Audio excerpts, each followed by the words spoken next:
Suman TV ప్రేక్షకులకి నమస్తే. ఈరోజు నేను వచ్చేసిన జూబ్లీ హిల్స్లో ఉన్న ఇపియాన్ పెయిన్ సెంటర్కి. ఎస్, ఇక్కడ పెయిన్ రిలీఫ్ కోసం ఎంతోమంది పేషెంట్స్ వెయిటింగ్లో ఉంటారు. ఎందుకు ఎందుకు ఇంతమంది ఇపియాన్కి వస్తున్నారు? ఈ విషయంలో నిజంగా I have a very good clarity. ఎందుకంటే ఇంతకుముందు నేను ఒకసారి డాక్టర్ గారిని కలిసా, మాట్లాడా. వీళ్ళకున్న క్లారిటీ అండ్ వీళ్ళకున్న నాలెడ్జ్ ఈజ్ డివైన్. ఎస్, డెఫినెట్గా జనాలకి వచ్చిన వాళ్ళకి క్లియర్గా చెప్పడం వల్ల ఇక్కడికి ఎంతోమంది వస్తుంటారన్న విషయం నాకు క్లియర్గా అర్థమైంది. కాబట్టి నాకున్న డౌట్ని క్లియర్ చేసుకోవాలి అనుకుంటే కూడా this is the right place అనిపించింది. అందుకోసమే ఇక్కడికి వచ్చేసిన. సో ఈరోజు మన ముందు ఉన్నారు doctor Sudhir Dara garu. We all know him very well. He's the founder and director of Epion. So sir నమస్తే. సో సార్, యాక్చువల్గా ఈ డౌట్కి చాలా మందిని అడిగితే ఒక సాటిస్ఫైయింగ్ ఆన్సర్ నాకు రాలేదు. బట్ మిమ్మల్ని కూడా అడగాలనుకుంటున్నా. ఎందుకనంటే you always explain me a very good way. So యాక్చువల్గా కరోనా తర్వాత, ఈ కోవిడ్ పాండమిక్ తర్వాత చాలా మందిలో హిప్ జాయింట్లో పెయిన్స్ మొదలైనాయి. అసలు ఇదేంటో సంబంధం లేకుండా హిప్ జాయింట్ ఏంటి, అసలు కరోనాలో జరిగింది ఏంటి, అప్పుడు జ్వరం వస్తే మనం ఏమేమి తిన్నాము, అవి ఎక్కడి నుంచి తిన్నామో ఎక్కడ పెయిన్ లేకుండా డైరెక్ట్ హిప్ జాయింటే. సో అసలు ఏం జరుగుతుంది సార్? What is happening? ఏం అర్థం కావట్లేదు అసలు. హిప్ జాయింట్ పెయిన్స్ జనరల్గా ఇంతకుముందు 60-65 ఇయర్స్ దాటిన వాళ్ళకి వస్తుండేవి. లేదు ఏదైనా హిప్కి యాక్సిడెంట్ అయితే హిప్ జాయింట్ తొందరగా అరిగిపోయి పెయిన్ వస్తుండేది. Otherwise hip joint pain very rare, చాలా తక్కువ చూసేవాళ్ళం. 60 ఇయర్స్ తర్వాత ఎట్లాగూ హిప్లో గుజ్జు అరిగిపోతుంది కాబట్టి పెయిన్స్ వస్తుంది. ఇప్పుడు ఈ కోవిడ్ పుణ్యమా అంటూ మన కోవిడ్ రాగానే మనం ఏం చేస్తున్నాం, హాస్పిటల్ అడ్మిట్ అయినా అవ్వకపోయినా కానీ హై డోసెస్ ఆఫ్ స్టెరాయిడ్స్. ఒక్కొక్కరికి ప్రెడ్నిసోల్ అయితే 25 mg, ఒక్కొక్కరికి 50 mg. లేదు హాస్పిటల్ అడ్మిట్ అయితే 1 గ్రామ్ పొద్దున 1 గ్రామ్ సాయంత్రం. పాపం వాడిన వాళ్ళకు కూడా తెలియదు వాళ్ళు వాడుతున్న స్టెరాయిడ్స్. వాళ్ళు అప్పుడు ఎందుకు ఏ మందు చెప్పినా కూడా వేసుకునేవాళ్ళు, ఎందుకంటే ఎక్కడ చచ్చిపోతామని. హాస్పిటల్ అడ్మిట్ అయ్యేవాళ్ళు చనిపోతున్నారు, ఇంట్లో టక్కని చచ్చిపోతున్నారు. అది దానికి ఎవరికి అంతు చిక్కక ఇంకా స్టెరాయిడ్స్ ఎటువంటివి అంటే టాబ్లెట్స్, ఇంజెక్షన్స్ అవన్నీ సర్వరోగ నివారణి. ప్రతి ఒక్కరికి స్టెరాయిడ్, ఏం అర్థం కాలేదంటే స్టెరాయిడ్ పెట్టిస్తారు. మీరు కూడా విలేజెస్ లో డాక్టర్స్ ఉంటారు కదా, మోకాల నొప్పికి వెళ్తుంటే స్టెరాయిడ్ రాసిస్తాడు, వాళ్ళు వేసుకుంటారు. ఏమంటారు, వేసుకోగానే వెంటనే తగ్గిపోతుంది. చాలా మంచి డ్రగ్, కానీ దానివల్ల చాలా చెడు జరుగుతుంది. చాలా చెడు జరుగుతుందని ఎన్నో సంవత్సరాల నుంచి మనకు తెలుసు, బుక్స్ చెప్తున్నాయి. కోవిడ్ వచ్చిన తర్వాత దాని చెడు లక్షణం ఇంకోటి బయటపడింది. అదేంటి, కోవిడ్ వచ్చిన పేషెంట్కి స్టెరాయిడ్స్ పెడితే హిప్ జాయింట్ మొత్తము స్మాష్ అయిపోతుంది. ఆ కండిషన్ ఏమంటారంటే avascular necrosis of hip. Avascular necrosis అంటే, ఏ వాస్కులర్ అంటే బ్లడ్ సప్లై పోతుంది. ఎక్కడ పోతుంది? ఆ హిప్ జాయింట్లో బాల్ ఉంటుంది కదా, హిప్ జాయింట్ అనేది బాల్ అండ్ కప్ అన్నమాట. ఈ రెండింటి మధ్యలో గ్యాప్ ఉండాలి. ఇది ఫ్రీ మూవ్మెంట్ ఉంటుంది, పెయిన్ ఉంటుంది. ఇది హిప్ జాయింట్. ఇప్పుడు ఈ హెడ్ కి బ్లడ్ సప్లై పోతుంది. ఎందుకు పోతుంది? స్టెరాయిడ్ వల్ల. సో స్టెరాయిడ్ వల్ల పోవడం వల్ల ఇది కొలాప్స్ అయిపోతుంది. కొలాప్స్ అయినప్పుడు ఇది దగ్గరికి వెళ్ళిపోతుంది. మూమెంట్ పోయింది. మూమెంట్ పోవడంతో పెయిన్, ఫస్ట్ స్టిఫ్నెస్ స్టార్ట్ అవుతుంది, తర్వాత పెయిన్, దాని తర్వాత కంప్లీట్గా రేంజ్ ఆఫ్ మోషన్ పోతుంది, తర్వాత నడక కూడా పోతుంది. ఇంకొక పెక్యులర్ థింగ్ ఏంటంటే, ఇది 25 to 35 ఏజ్ వాళ్ళకి వచ్చింది. నా దగ్గర దగ్గర 250-300 మెంబర్స్ వచ్చారు.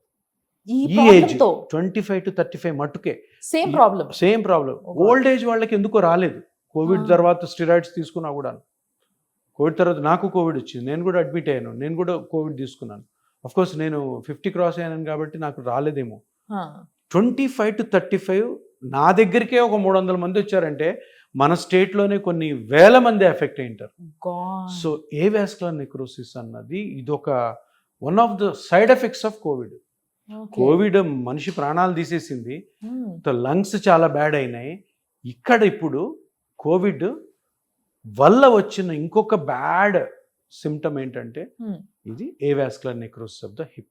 మరి ఎట్లా సార్? ఇప్పుడు అందరూ 25 to 35 ఏజ్ అని మీరే అన్నారు, వీళ్ళకి చాలా లైఫ్ ఉంది. సో ఎట్లా వాళ్ళు మరి? సో ఇప్పుడు 25-35కి ఏమున్నా ఏ వాస్కులర్ నెక్రోసిస్కి ట్రీట్మెంట్స్? ఏ వాస్కులర్ నెక్రోసిస్ ట్రీట్మెంట్ ఏమీ లేదు, హిప్ రిప్లేస్మెంట్. మొత్తం హిప్ అంతా తీసేసి పెట్టేయాలి. మరి ఈ ఏజ్ 25 to 35 ఎట్లా చేస్తారు? సరే చేశారనుకో, ఆ హిప్ రిప్లేస్మెంట్ ఎన్ని రోజులు పనిచేస్తే ఎవరికి తెలియదు. పనిచేయచ్చు బాగా, మంచి ఇంప్లాంట్ చేస్తే ఓ 15 ఇయర్స్ అయినా కూడా దాని తర్వాత ఇతని ఏజ్ 40 ఉంటుంది. 40 అంటే యంగ్ ఏజ్.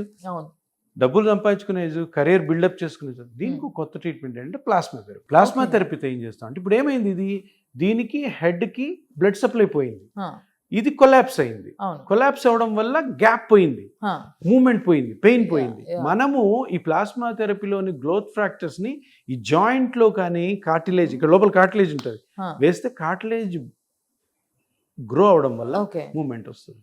మూమెంట్ వచ్చిందంటే పెయిన్ తగ్గు. అండ్ మరి what about the blood supply? Blood supply ఉండదు ఇంకా, ఇది గాన్. ఇది హెడ్ కి బ్లడ్ సప్లై లేకుండా అది నెక్రోస్ అయినా కూడాను దానివల్ల పెయిన్ రాదు. ఓకే ఓకే ఓకే అది పోయింది కాబట్టి సర్జరీ చేసేసి దాని ప్లేస్ లో స్టీల్ పెడతారు. ఓకే.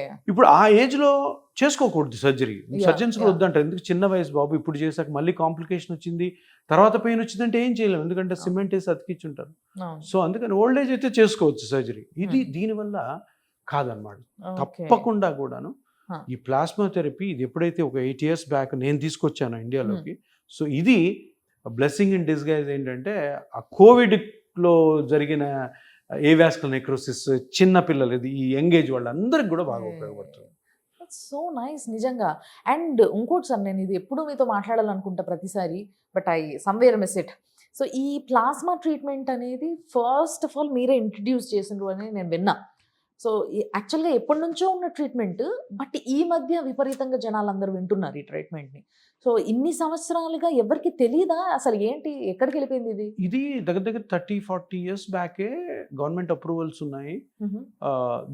ఇది వెస్ట్రన్ కంట్రీస్లో స్టార్ట్ చేశారు, తర్వాత ఇండియా అడాప్ట్ చేసుకుంది.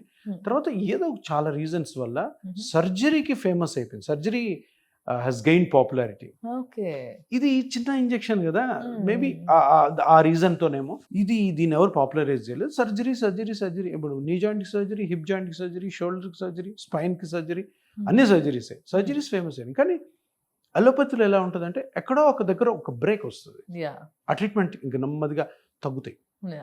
సో ఇప్పుడు మనము స్టార్టింగ్లో మాట్లాడుకున్నప్పుడు ఇంత టెక్నాలజీ పెరిగింది, ఇంత రోబోటిక్ అంటున్నారు, ఆర్టిఫిషియల్ ఇంటెలిజెన్స్ అంటున్నారు, మరి ఇంత పెద్ద సర్జరీస్కి ఏదన్నా ఆల్టర్నేటివ్ ఉందా అని పబ్లిక్ అంతా చూస్తుంటుంది. అంతే కదా. ఇప్పుడు మనము ఒక మనిషి చేసే పని రోబో చేసేస్తుంది, లేదంటే 10 మంది మనుషులని రోబో చేస్తుంది, 100 మంది మనుషులు ఆర్టిఫిషియల్ ఇంటెలిజెన్స్ చేస్తున్నప్పుడు ప్రతి ఈ జబ్బు కానీ ఇటువంటి కండిషన్స్కి పెద్ద పెద్ద ఆపరేషన్స్ అవసరమా అన్న క్వశ్చన్ మార్క్ రీసెర్చ్ ఎప్పటి నుంచో జరుగుతుంది. ఆ రీసెర్చ్ జరుగుతుంది. దీన్ని ఒక 8 years బ్యాక్ నేను బయటికి తీశాను. ఇది ఉంది ఆల్రెడీ, కొంతమంది డాక్టర్స్ చేస్తున్నారు, ortho doctors all over India. వాళ్ళు దాన్నే నమ్ముతారు. ఆపరేషన్స్ వాళ్ళకి పెద్దగా ఆపరేషన్స్ నేర్చుకున్నా కూడా చేయలేదు వాళ్ళు.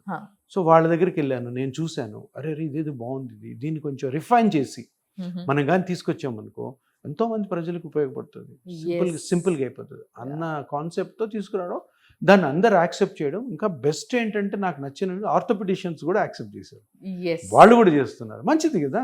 సో నూకర్న్ కార్నర్స్లో కూడా జరుగుతుంది. ఇప్పుడు శ్రీకాకుళంలో ఎక్కడో ఒక వీధిలో పిఆర్పి చేసేవాళ్ళు, ప్లాస్మా థెరపీ చేసేవాళ్ళు ఉన్నారు. ఇంకా స్ప్రెడ్ అవుతుంది, ఇంకా మంచి జరుగుతుంది. ఎస్. సో జనాలకి ఈ సర్జరీల నుంచి ఆల్టర్నేటివ్ ఇంకొకటి ఉండాలి, అది కూడా వాళ్ళకి ఖర్చు తక్కువ అవ్వాలి కంపారిటివ్లీ, అండ్ నొప్పి తక్కువ అవ్వాలి, and at the same time మంచి లైఫ్ లీడ్ చేయాలి. సో ఇవన్నీ కావాలి అంటే ఒక ఆప్షన్ ఉండి చాలా రోజులుగా ముందుకు రాని దాన్ని ఆయనే మన ముందుకు తీసుకొచ్చి పెట్టిందే కాకుండా మన కోసం ఒక మంచి క్లినిక్ని ఏర్పాటు చేశారు with all facilities and well spoken staff. కాబట్టి మీరందరూ కూడా ఏం చేయాలి అని అంటే, ఒకవేళ మీకు అలాంటి ప్రాబ్లమ్స్, ఇష్యూస్ ఏమన్నా ఉంటే ఫస్ట్ కింద స్క్రీన్ పైన కనిపిస్తున్న నంబర్స్ని ఒకసారి ఫోన్ చేసి మాట్లాడండి, మీరు కాంటాక్ట్ అయ్యి. దాని తర్వాత మీకున్న ఇష్యూస్ని చెప్పుకొని మీరు ఒక అపాయింట్మెంట్ తీసుకొని వచ్చిన తర్వాత మీరు అన్ని విషయాలు తెలుసుకొని then you can go for further treatment గురించి ప్లాన్ చేసుకోవచ్చు. Thank you so much sir. నమస్కారం. Thanks a lot. చూస్తూనే ఉండండి సుమన్ టీవీ.